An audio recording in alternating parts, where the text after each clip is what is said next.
कहते हैं ना, गंगा जी में एक डुबकी लगाई जाती है और दूसरी डुबकी लगाई जाती है भगवान की कथा में।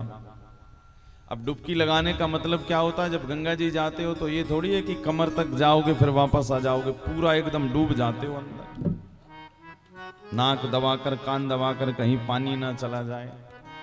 भाई वो जल यदि गंगा जल नाक कान में चला गया तो समस्या हो जाएगी, किंतु भागवत रूपी जल यदि नाक में कान में मस्तिष्क में चित्त में चला गया तो उससे कोई विकार नहीं होने वाला, उससे आपका कल्याण हो जाएगा।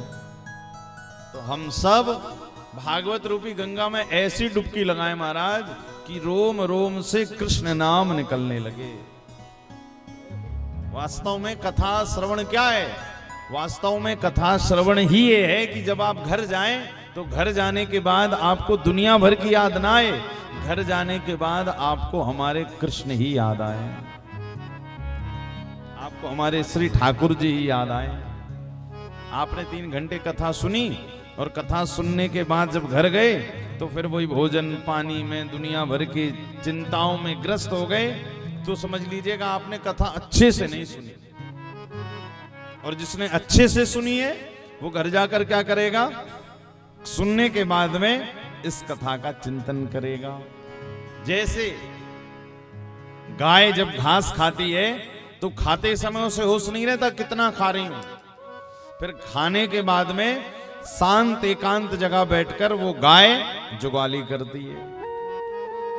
जुगाली क्यों करती है? बोले उस समय तो होश नहीं था, क्या क्या अंदर चला जाए, फिर शांत एकांत जगह पर बैठकर जो पेट में गया है उसकी जुगाली करती है। तो भगवान की कथा श्रवण करने के बाद जब हम घर जाएं तो घर जाकर हम भी कथाओं की जुगाली करें। कहने का तात्पर्य है कि जो आपने सुना है वो सुनकर के घर जाकर उस पर मंतव्य करें, उस पर चिंतन करें कि आज कथा में व्यास गादी से क्या सुनाया गया। तब तो समझिए कि आपने कथा सुनी है, वरना शास्त्र कहते हैं ऐसी 1-2 नहीं 1000 सुन लोगे और यदि जीवन परिवर्तित नहीं हुआ तो भैया ये समझना कथा का असर नहीं हुआ। कथा का असर क्या है? जब घर जाकर आप भगवान का ही चिंतन करें, या भगवान का चिंतन ना करें तो व्यास गादी से जो सुनाया गया है। देखिए कथा जब हम सुनते हैं ना तो 7 दिनों में कई ऐसी कथाएं निकल कर आती हैं जहां पर आपको अपने जीवन के काफी सारे प्रश्नों का उत्तर सहज में ही मिल जाता है। हम में क्या कमियां हैं, क्या अच्छाइयां हैं, क्या बुराइयां हैं, ये कथा सब बता देती है। सबकी पूछने की जरूरत नहीं पड़ती है। क्यों? क्योंकि ये साधारण नहीं है, ये साक्षात हमारे श्री गोविंद का ही स्वरूप है। कि तेनेयम वांगमयी मूर्ति प्रत्यक्षा कृष्ण एव ही। तेनेयम वांगमयी मूर्ति प्रत्यक्षा कृष्ण एव ही। ठाकुर जी की मूर्ति है श्रीमद् भागवत।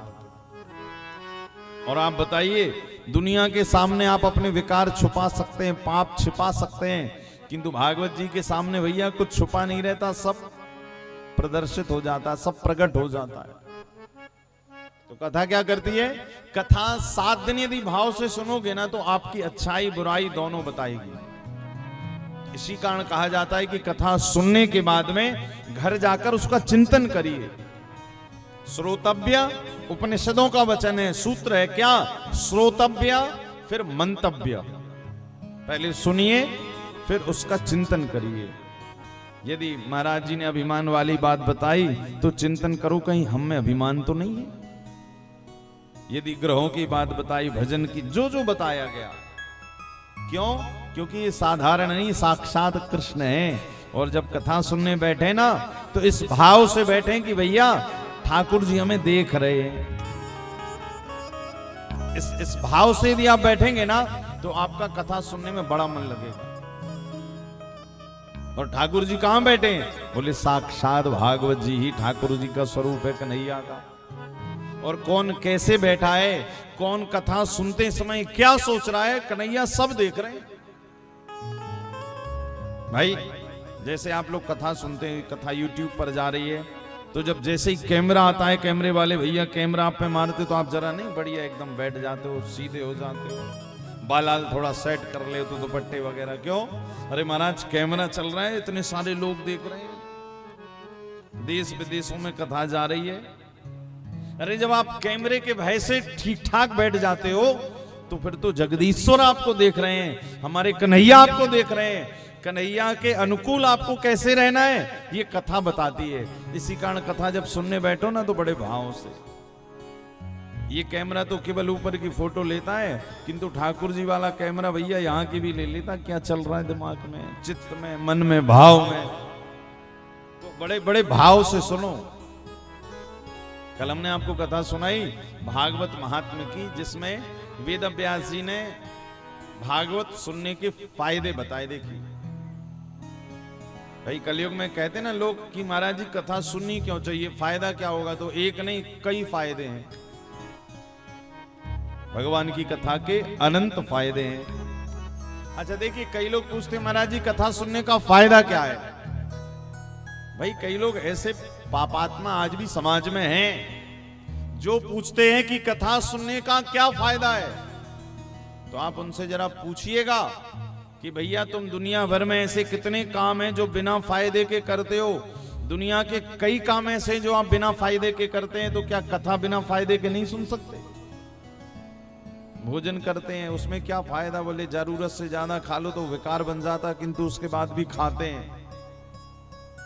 व्यसन दुनिया भर के नहीं करने चाहिए, शराब मदिरा आदि का पान नहीं करना चाहिए, पता होता है कि इससे नुकसान है तो भी वो उसको ग्रहण करते हैं। क्यों?